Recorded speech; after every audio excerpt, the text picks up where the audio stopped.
Sadhu, sadhu, sadhu.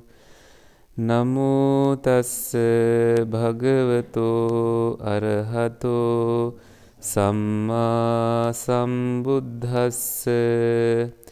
Namo tassa bhagavato arahato samma sambuddhassa.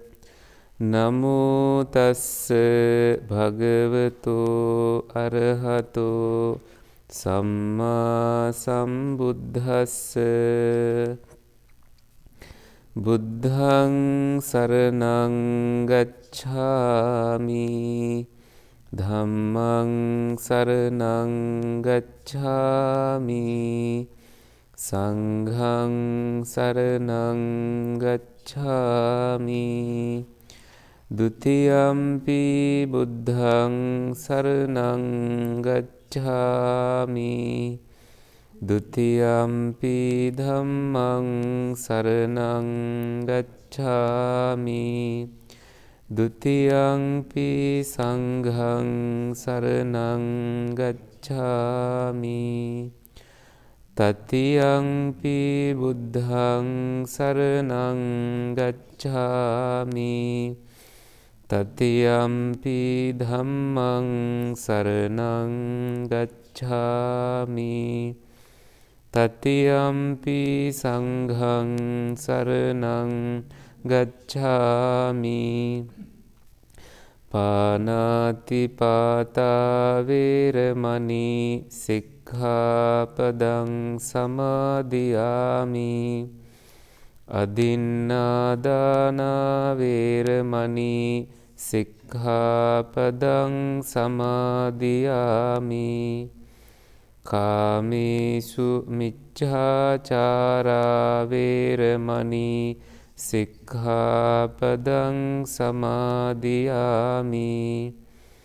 Musāvādā vīramani sikkhapadang samadhiyāmi. Surāmiraya majjapamā datthāna vīramani sikkhapadang samadhiyāmi. Sadhu, sadhu, sadhu. We will do some meditation before we begin the discussion.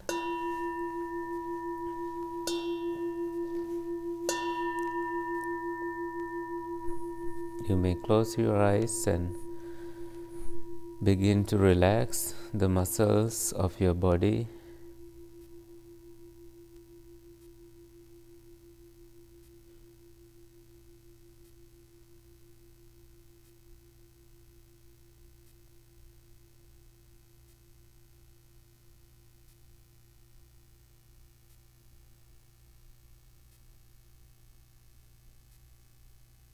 Starting from the top of your head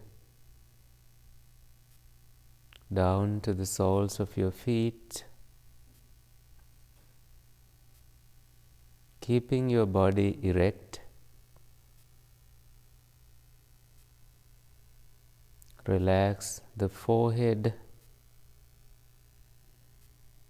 the back of your head,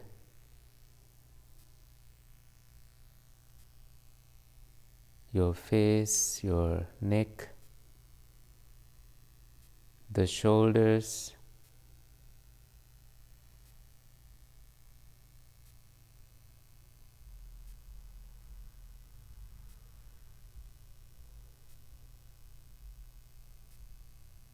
arms and your palms,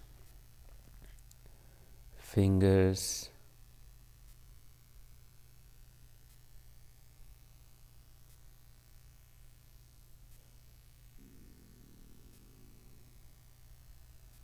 also your chest and further down to your stomach, the belly area, and gently also adjusting your back.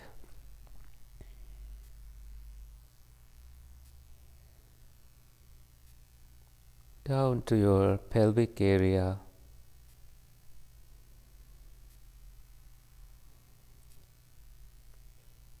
and continue down to the knees, between the knees and the ankles, your shin bones and the soles of your feet.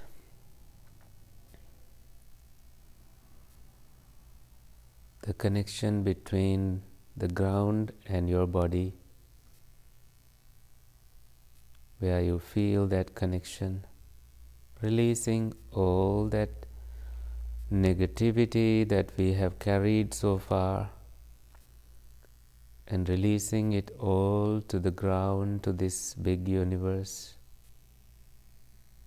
and being open, welcoming, inviting positive energy back into the core of your body.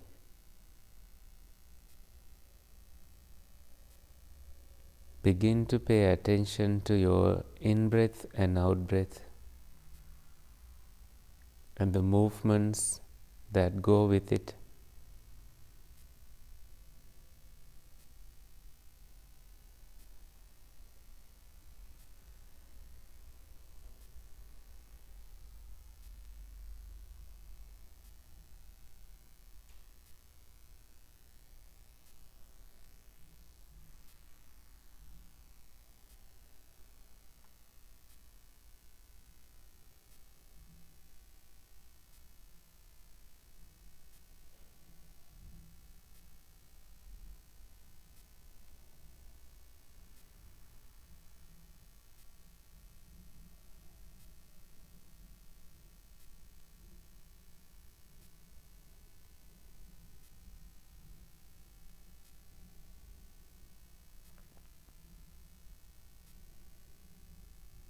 With every breath, you relax, calm down, and stay present.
Okay, good. So we'll start the discussion. And on the first page, you see this is printed from the booklet I did on this sutra, which is now published on Amazon. If you want the hard copy, I have sent you the soft copy, so you have seen it. But when I try to print from it, these errors come, like error, bookmark not defined, and stuff like that. That's because there's a program they use to put page numbers matching the numbers in the book with the content. So, but this is generally the structure of the sutra, and I have only printed the first section of it here, and it's double-sided, so not the entire sutra is in here. And I know we need to continue this discussion. We will not finish it today, so because it's a long sutra and we don't need to rush with it. And I don't remember doing it with this group. Have we ever done it? We didn't, right? So I was asking Bante. Yeah? We just did a retreat. We did it in a retreat, but not in this discussion series.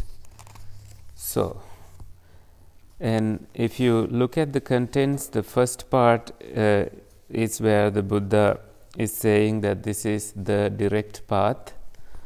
The direct path in terms of attaining your purification, attaining the true knowledge, and reaching to the final goal. That is that. And then he explains what the 4 Satipatthana's mean. Like Sati means mindfulness, Patthana means establishing, something being established. So you establish mindfulness. I see a question mark on your face. Sorry? I see a question mark on your face. Well, lots of question marks. Okay. And then the first section is about contemplation of the body, which is called Kayanupassana. And then the second part, not the second part. In it you see 6 subsections. The first one of the contemplation of the body is breathing, which is called Anapana. Ana is in-breath, Apana is out-breath. So the combination is called Anapana. And then the second section is postures, which is about how to establish mindfulness in the 4 main postures: standing, walking, sitting, and lying down. And then the next one is about full awareness on all the activities that our body or we do in our daily life. And then next part is establishing mindfulness on anatomical parts. And the next part is on the 4 essential elements called dhatus. Next you have corpse in decay, which is about just imagining a body that is in decay and then compare that with your own body. Sort of, to feel detached. Not to take a view that there is ownership to this body. To detach from that view, we do this. And also a conceit that I am beautiful and my beauty will remain. So that builds a conceit in us. To detach from that, we do that kind of a meditation. Okay. And then next part, so in this we have 4 main sections. One is about contemplation of the body. Next one is about contemplation on feelings. Next one is on contemplation on the mind. And the next one is contemplation on phenomena, different experiences. And then that is divided into 4 sections. The last one, 5 hindrances, pancha nivarana, 5 aggregates, pancha skandha, and 6 internal and external sense spheres, cha adhyattika bahira ayatana, and then 4 noble truths, chatu arya satcha. And then at the end the Buddha gives a prediction saying, if you do it for 7 years, one of the 2 things can happen. Either you reach to the final goal, or you will stop at the stage right before that, which is becoming, when you don't, final goal is becoming fully, like not becoming an arahant, eradicate all suffering and eradicate defilements. And the goal, the step before that is becoming a non-returner. So you don't return to the sensual world to indulge in any sensual stuff. Sensual world or heavenly world also is sensual world. So you go beyond.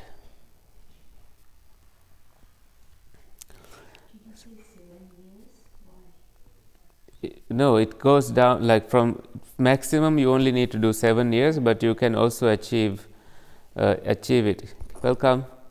In 6 years if you want, and then 5, and then he says 4, and it goes down to 7 months or even within 7 days.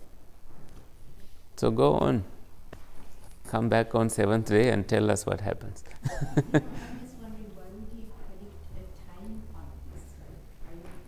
It's an if thing. He doesn't say it as a certain thing. If you do it for 7. So do we have enough for the 2? Oh yes. So for the 2 of you, I'm not sure if you both have been here before. Maybe not. This is a discussion. We just did our meditation. We started a little late today. I was late, but these people were here. And so we do a discussion after that. And this is the discussion we do. This is a teaching given by the Buddha. So you see, and this I made, usually we use the English translation only, but in here we have the original language used by him, which is Pali language. Pali is the language spoken by the Buddha. So, and I will try to read Pali for you, and if you want, but we can only go with English. Let's see. And recently I did an audio on this in Sinhala language, which is helpful for people who want to meditate with it. That's something they do, because this has become a chanting that some monks do, and people listen to it. There are audios in YouTube that you can listen to, and it has this soothing effect. I think the 2 of you need to sit together. Oh yeah, yes. This is here's a copy for you. Yeah.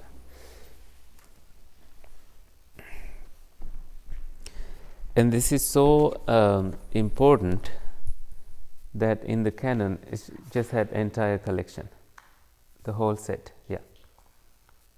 The whole set. Just the one. 5 pages. 5 pages. Is it 5 pages only? Well, just take maybe 3 or 4 pages. That's how much we may achieve today. But remember to bring this back next time when you come. I will not make extra copies. Some of you are spoiled. You want me to make new copies when you come next time. When will you study then at home?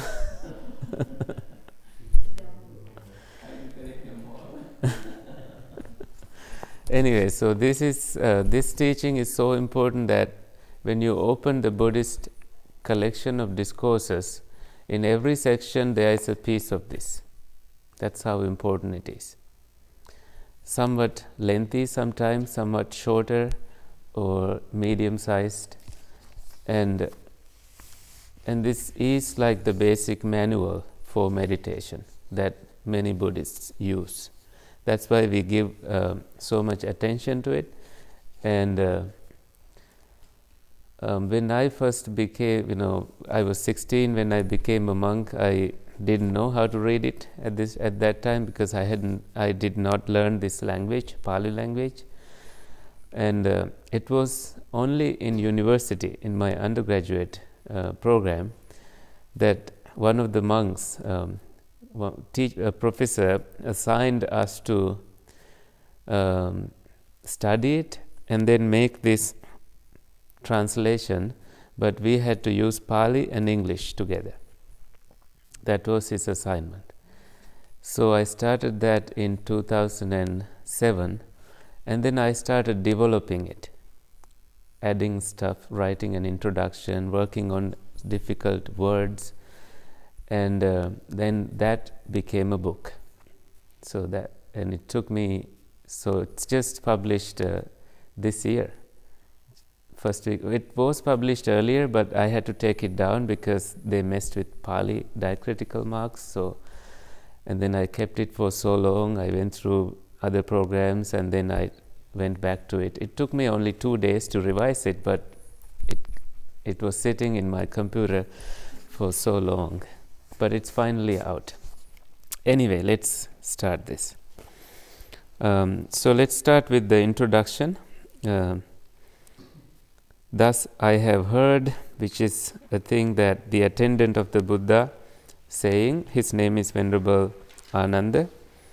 On one occasion, the Blessed One, staying in the Kuru country, at a market town of the Kurus called Kammasadhamma. Please read with me.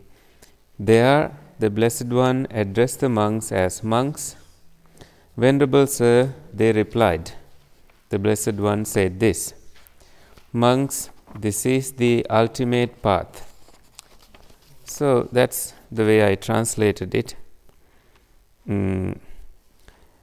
Ultimate in the sense that he is affirmative here, that this works if you do it this way. But there are other teachings, they also work. But this is like a manual, the menu, the manual that has everything you want to know. But we need some mental exercise to stop at certain places and understand. You can't just read it and then sit and do everything on your own, because sometimes we need a commentary. But so far we understand. And monks, this is the ultimate path for the purification of beings, for the overcoming of sorrow and lamentation, for the disappearance of sorrow and discontent, for the attainment of the true method, for the realization of Nibbana, namely the 4 Satipatthanas. So Satipatthanas means 4 establishments of mindfulness, 4 ways to establish mindfulness. And then he asks, what are the 4? Here, monks, a monk abides observing the body, ardent, fully aware, mindful, being free from desires and discontent in regard to the world. We need to stop here. So these are like 4 pre-qualifications that every individual should have before even you begin this practice. You have to be serious about it. You have to have full awareness of what is happening within you, and you need to be mindful. Which means if your mind has gone crazy, that's not a time to start a practice like this. Which means when you are suppressed, depressed, and not in your best mood, and you begin this practice and it goes wrong, and you will blame on this, saying, this made me crazy. When in fact it was your previous experience. Whatever that you are going through, you have not resolved it, and you began this practice without clarity of mind. And there is this should help you if you do it the way it says. Even at the end of this, the Buddha says, only if you do it the way way that this sutra has explained, then you will have the benefits that it says. If you do it your way, I don't know what you will have. And then Vinaya Loke Abhijja Domanasam, being free from desires and discontent in regard to the world. What world? Which is your own world. I have my own world, and you each have your own worlds in your mind. Your experiences are unique to you, and in that you have to be free from desires and discontent. What does that mean? So that's a preliminary step, like a basic step. So this says that, especially this is addressed to monks, and monks have already taken that step to not indulge in desires. Right? So, like when it comes to the Buddha's own life, before he became the Buddha, he renounced his worldly pursuits, and he was only 29 when he did that, with the intention of never to return to such lifestyle. He had a luxurious life. He was born to a subordinate kingdom as a prince, so he had a good life. He had servants, attendants, and all the support. But he developed this desire, like he had the is that a desire? I don't know, but he had this other intention of renouncing everything and achieving. His heart was telling him that this is not what you are born for. You have a different goal.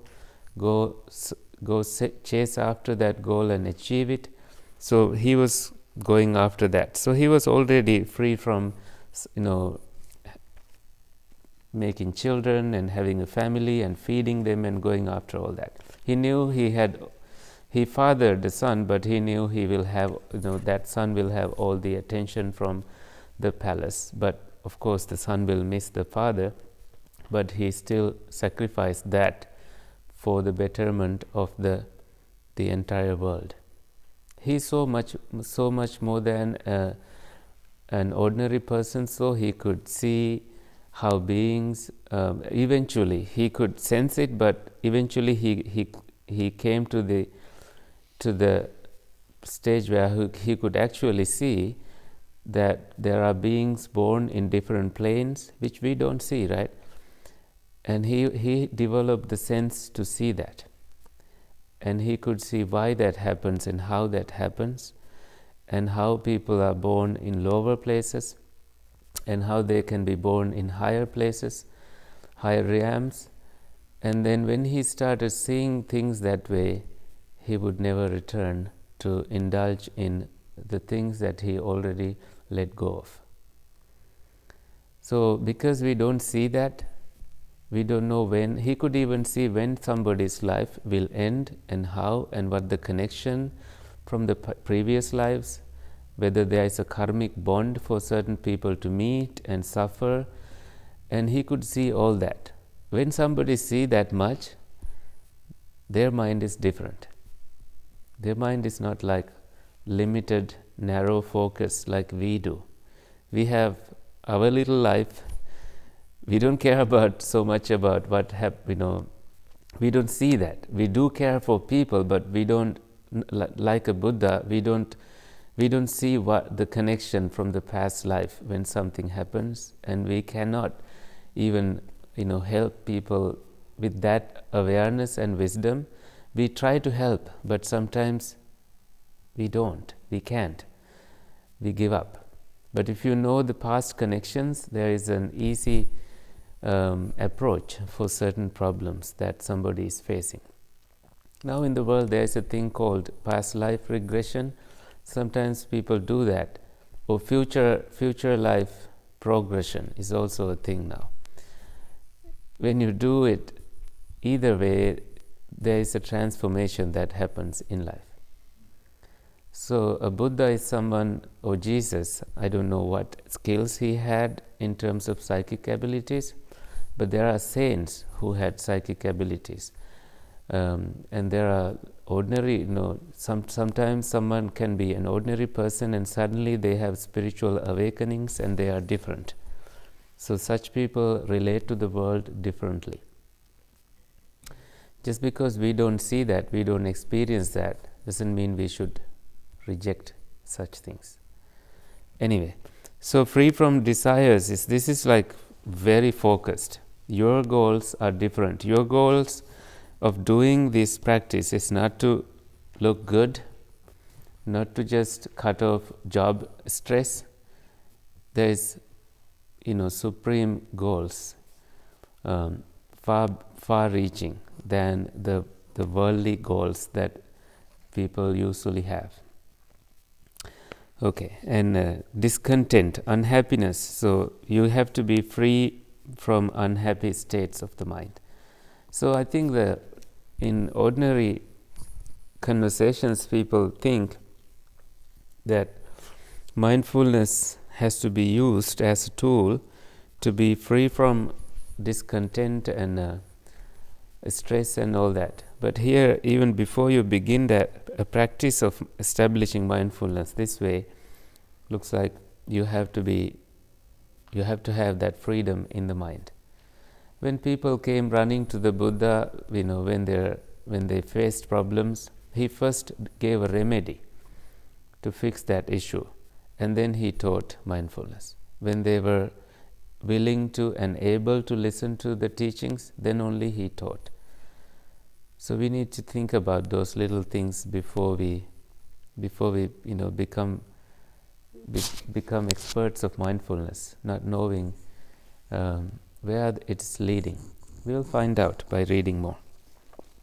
So you see where's number 1 here? You see it's towards, you can see it in here.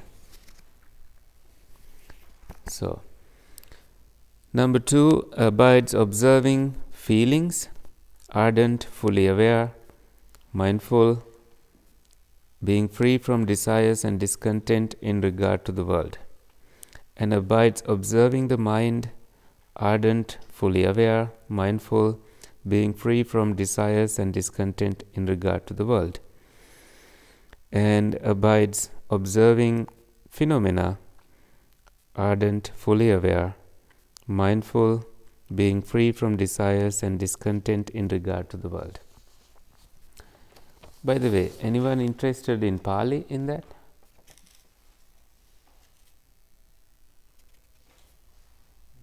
What do you think? Huh? If you go with Pali? Okay. Okay, we will start from here I will read the Pali for you. Katancha bhikkhave bhikkhu kaye kayanupassī viharati. And how, monks, does he abide observing the body? Breathing, this is the first step, anapana. Ida bhikkhave bhikkhu, here monk, aranya gatova, having gone to the forest, or rukkha mula gatova, having gone to a root of a tree, sunyagara gatova, or to an empty hut, which means in your house, if there is a place where you are free from disturbances, no loud music, that is like nowadays an empty hut.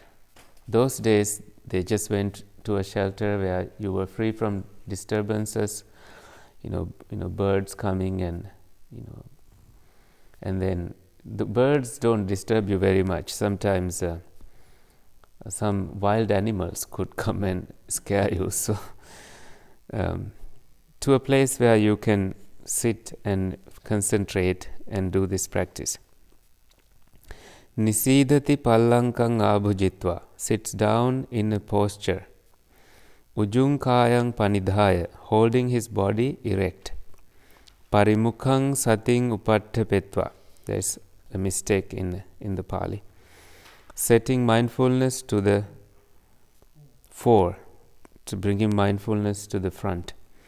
So sato asasati, mindfully he breathes in. Sato pasasati, mindfully he breathes out. Dighang va asasanto, breathing in long, Dighang asasamiti pajanati. He understands that he is breathing in long. Dighang va passasanto, or breathing out long, Dighang passasamiti pajanati. He understands that he is breathing out long. Rasang va asasanto, breathing in short, he understands that he is breathing in short. Breathing out short, he understands that he is breathing out short. So that is the beginning of it. That's basically the first step with the breath, but there is a step 2 that comes next. And what is breathing in short? The breath can take any length. It can be short or long. And you see or in here, which means whatever, like it could be short or long, and just be with it. But you are breathing. Don't stop breathing. And Sabbakaya Patisamvedi, experiencing the whole body. Assa sissamiti sikkati. He trains himself to breathe in. Sabbakaya Patisamvedi, experiencing the whole body. Passa sissamiti sikkati. He trains himself to breathe out. And then step 3, Passambhayang kaya sankharang, calming bodily formation. Bodily formation here means the in-breath and the out-breath. There's a footnote. Relax on the in-breath, relax on the out-breath. Breath is bodily formation. Inhale and exhale to calm down the body and the mind. So, end of the footnote. Back to the reading. He trains himself to breathe in, calming the bodily formation. Passasissamiti sikkati. He trains himself to breathe out, calming the bodily sensations. Okay. Yeah. In breath and out breath. You breathe in, that is bodily. Breathe out, that is bodily. Breathing in, breathing out. Yeah. What do I have to explain on that? Body formation. So what does it mean for formation? It's formed with the body. It's part of the body. It's just, the heart needs the air. So the body naturally breathes in, breathes out. So it's bodily. It's not mentally that you are breathing. Sometimes if you have to think to breathe, you may forget and you will die.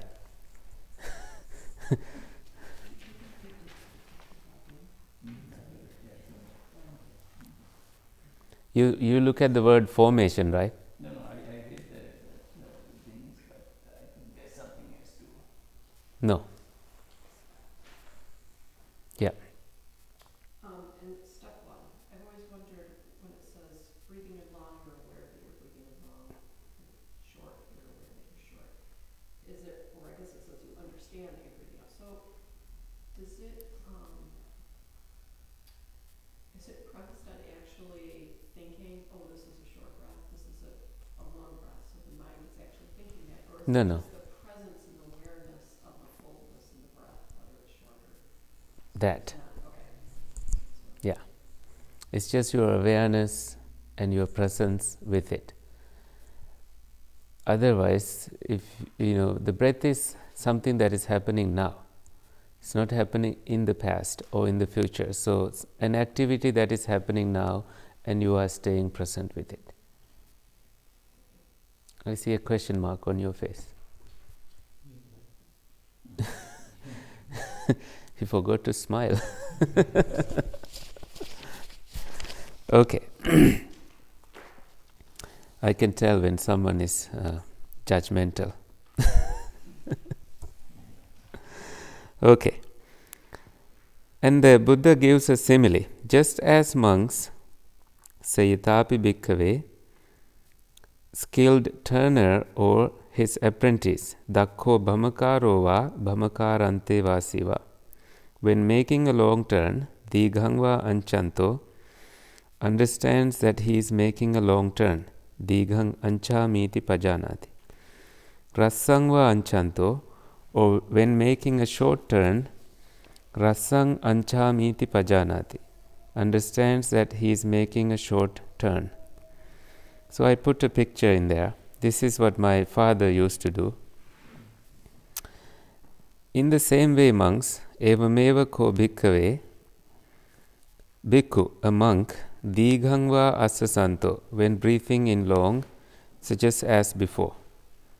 So I didn't put that in there. So that's that part. And then there is an insight refrain with regard to the body. Iti, in this way, ajjattangva kaye kayanupassi viharati. Thank you for coming. He remains observing internally in the body. Bahiddhava kaye kayanupassi viharati. He remains observing externally in the body. So what is happening in there? Well, let's continue.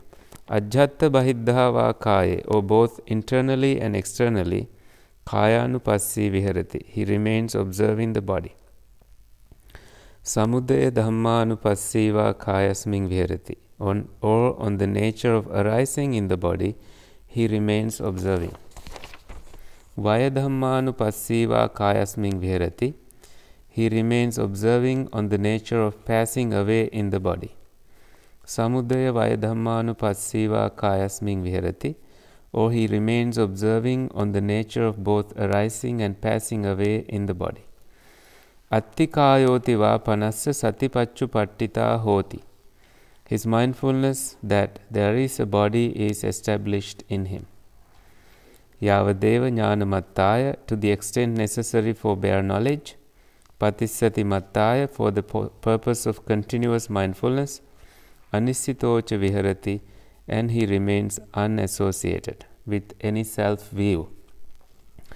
Nachakinchi loke upadiyati, not clinging to anything in the world. Evampi bhikkhave bhikkhu, in this way too a monk, kaye kayanupassi viharati, he remains observing on the body. Now, tell me what internally and externally means.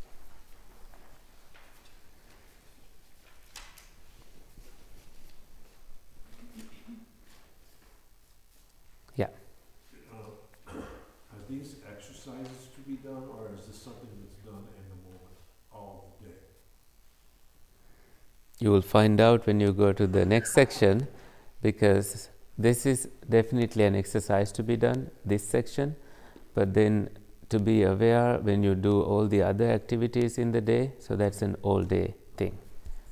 And what happens is that, you are observing, but your mind does when you do all kinds of things, especially to come to an understanding that there is something internally, something externally, and there is a connection, and then things arise, an experience arising. And then if those things didn't exist, there won't be any experience. So, but that's what I'm going to explain now. Yeah. So is internal like the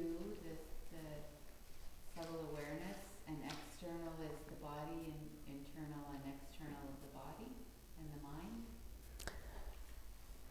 mind? You said that, but let me explain. So, yeah. Yeah, well, wouldn't internal be your heart pounding, you feeling your heart pound and stuff like that? And It is. external be something that blows on you, or, heat, or that you can feel outside of you? Close. You're getting there. So look at it this way. We have 6 sense bases. That is internal. And then we have things, that we experience with those 6 sense bases. And that is external. That is the only thing that we need to know about that. So for example, internally you have this eye.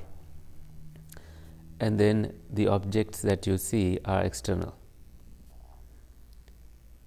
And then it says, observe internally and externally.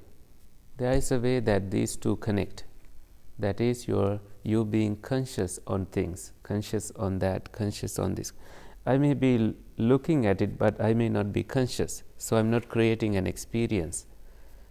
My neck is down to that, but I'm thinking of something else. So my conscious mind is focusing on something else internally there. But don't use the internally word in that. But in this language, ajjata internally means your eye, ear, nose, tongue, body, and the mind. So mind is also internally. These 6 sense doors are all internal. They attract things externally. And then the connection is made from conscious. There is ear consciousness, eye consciousness, nose consciousness, tongue consciousness, and body consciousness, mind consciousness. And that is internally, externally the connection. And then say, let's take the first one. Internally you have the eye, externally you have the form that you see, and connecting the two you have eye consciousness, and then immediately after the meeting of these 3, you have made a contact, and based on that contact, you know something can be pleasant, something can be painful, the sight that you saw can be neutral. It's one of these 3, and you now see the arising phenomena. That's what we read after that, after the internally, externally part. And what if you didn't have the eye? What if you didn't have the external form? And what if eye consciousness did not arise? Will there be contact? No. And will there be feelings? Pleasant, painful, or neutral? No. And that's the ceasing phenomena. Passing. What is the word they used? Arising and Vaya Dhammanupassiva.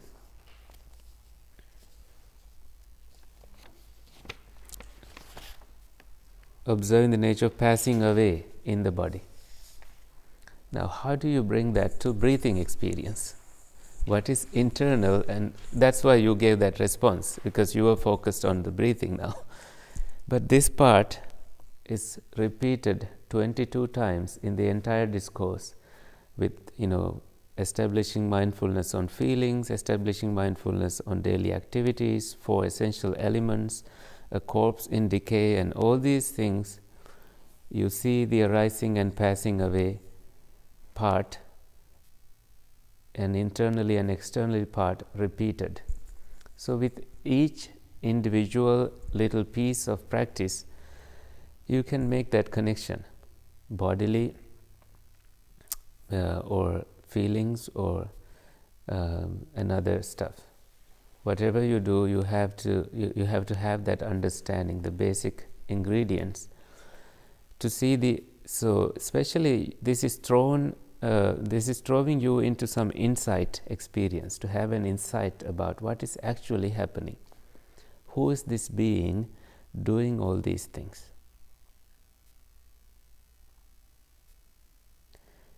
And then you are now seeing just different things arising, different things passing away. Is there a being then? That's what we are getting at. Okay, we'll stop with this question, like how do we connect it to breathing experience now? What is internal? What is external? There is a body that is internal, right? Because there is body, and then externally you kind of experience the breath, that the air coming, that is external. And then you become conscious on it. Body consciousness, right? And then with that, a contact happens. It happens almost instantaneously. When that contact happens, there is also a feeling associated with it, which can be neutral, which can be pleasant, mostly pleasant. Sometimes it can also be painful for those patients who are doing labored breathing. It's painful for them to breathe. But normally, in a healthy person, a breath, the air coming in, can be a pleasant experience. Or sometimes you don't feel anything at all. There, it is a neutral experience. So now you see contact and the feelings part, the arising phenomena. What if the breath disappeared? And there is no way the body makes that connection. Therefore, there is no way body consciousness arising. And there is no way contact arising. And there is no way. This is not, when I say contacts, this is not phone contacts or anything. It's just touch. And then from there is no way you continue to the next level. So the arising and passing away, that knowledge has to come with this practice. Without it, you can do it for 7 into 2, 14 years, and you will not get any benefit from it. Thank you. We'll stop there. Think about that and come enlightened next Monday. You got questions? I just want to make sure I clearly understand that externally is the form, the sound, the smell, so whatever comes in. Externally is the form, yes, the sound, the smell, the taste, and touch, and what goes into your mind. Thoughts. The thoughts and hindrances and experiences. Yeah. Sometimes referred to as objects? No? Yeah. Yes. Okay. You can refer to them as forms or objects. You know, sometimes in sutras you find forms cognizable by the eye, and then the forms cognizable by the ear, forms again cognizable by the nose. So the word forms, different forms, but the word form is used for that in this language. So it's a game to understand what is buried in these words, and then dig and find. And what you know is how far you dig. If you don't even bother to dig, you will not even have the pit that you made in the end. So. At the near the end it says to the extent necessary for. Oh yeah, that part. See, when you have that awareness of the arising and passing away, you don't see an individual, but you have the knowledge of them. It's just bare knowledge for you. You don't multiply it, you don't begin to analyze any more than what you see. There's no knower in it, there's just being aware in it. There's no sorry.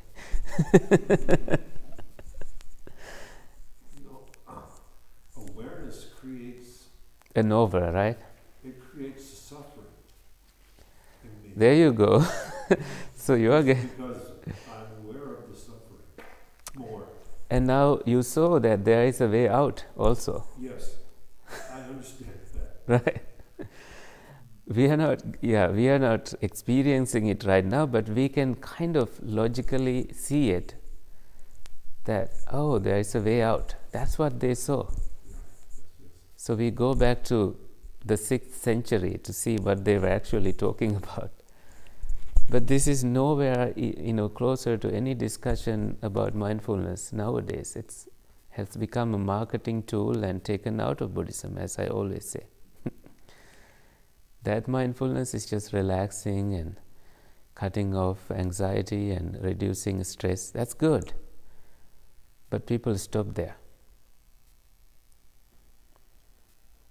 So, and then your question is again, just to the bare knowledge, and then what more? And for the continuous mindfulness, he remains unassociated. So you don't see a view of a self with that experience. Yeah. You don't see a view of a self. You see phenomena arising, you see phenomena passing away with each experience you have. You don't name it as Bob breathing or Stella breathing or anybody breathing. It's just an experience arising, experience passing away. But you have this knowledge. It's just bare knowledge.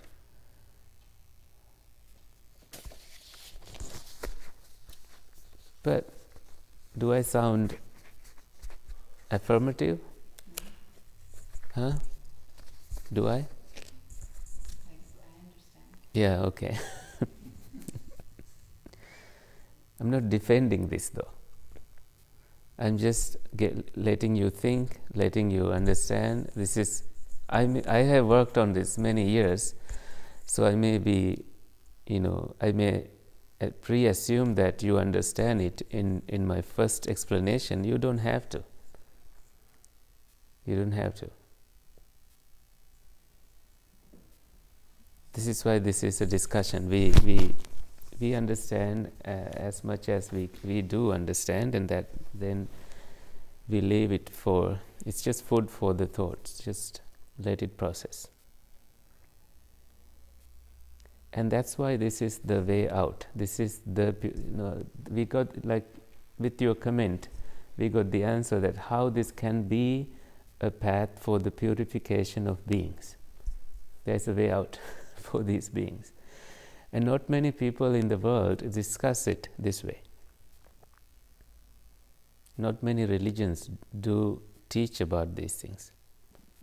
There are religions. That's why the things, that Buddha taught, it's slightly, it's not even a religion. It's not based on any creator. It's just the human experience is what we are talking about. You see the way out when you think about it this way. You don't have to wait until somebody to come and do this salvation thing.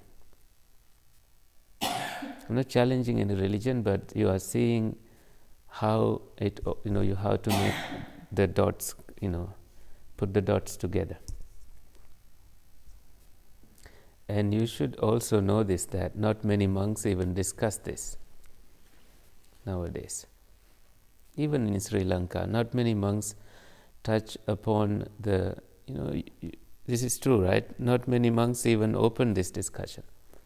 Because one thing, they don't understand Pali.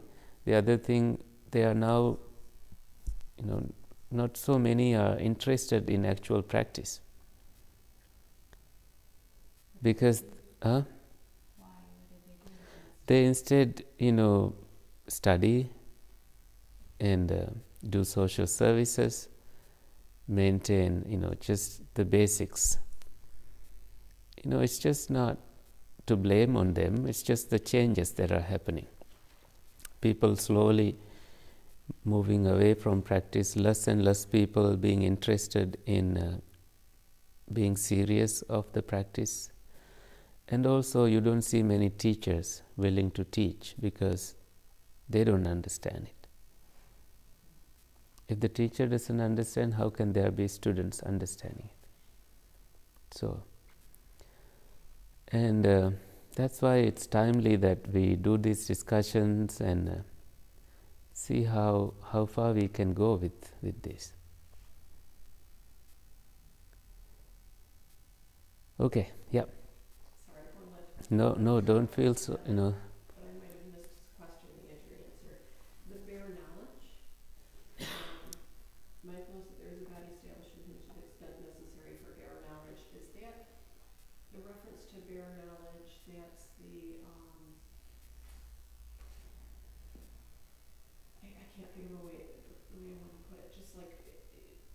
without the added layers of thought and perception and everything, just knowing this is, it's thus. Yeah. Is that what that is? Very good. It's thus, just knowing it. Just you continue your mindfulness on that, and you don't add anything into it. Oh look, this is the basic organic experience. Avoiding proliferation. Avoiding proliferations.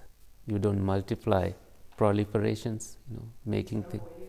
Avoiding mental proliferation. Yeah, he said avoiding, yeah. Any more questions? Yeah, sometimes people get surprised seeing how deep the start can be. And also the question about what is internal and what is external is already answered towards the end of the sutra, when it talks about phenomena. So based on this, now you can say why this is like the direct path and why this is all-inclusive path. It has that shocking experience from the start. And just keep in mind that there were monks who had learned the teachings from the Buddha, and they were there listening with their then knowledge. They had some understanding about what this teacher was teaching. It's not like us. You also have some knowledge. We have been doing these discussions for more than, I don't know how long now, very long time. It's about 2 years now, right? No? Close to 2 years? Year and a half. Okay, so that long. Yeah. Year and a half. So you can't say that you don't know. You know sometimes more than those monks. And that is the problem. Sometimes knowing too much is also a problem. And what you only need to know is that much, just enough for the bare knowledge. That's why the way out of suffering is within this body, said the Buddha. And the origin of suffering, the way out, all of it is within this body. Anyway, you got enough dose of medicine today, so go home. Don't stay asking questions. So let's transfer merits. Please read that for me. May suffering ones be suffering free. May the fear struck be fearless be. May the grieving shed all grief, and goings find relief. This merit that we have thus acquired for the acquisition of all kinds of happiness, may beings inhabiting space and earth, devas and nagas of mighty power, share this merit that we have thus acquired. May they protect the Buddha's dispensation. Sadhu, sadhu, sadhu. I changed it. It's good to do it without the... Okay, thank you for coming. Happy meditation.